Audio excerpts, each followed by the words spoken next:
Hello, this is just another reminder about your comprehensive knowledge check.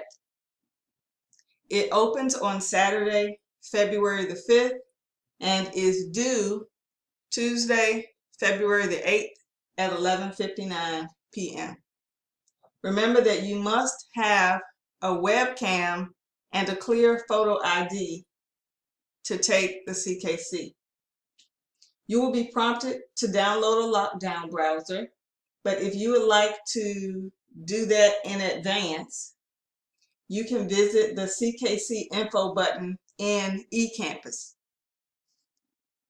Extensions or exceptions are not allowed for technical difficulties. Please read the CKC do's and don'ts that are located in eCampus under the CKC info button.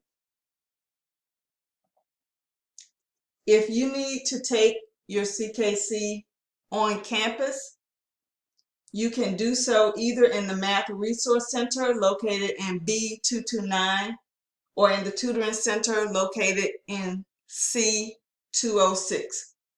Please visit the Tutoring and Support tab located in your eCampus for additional details.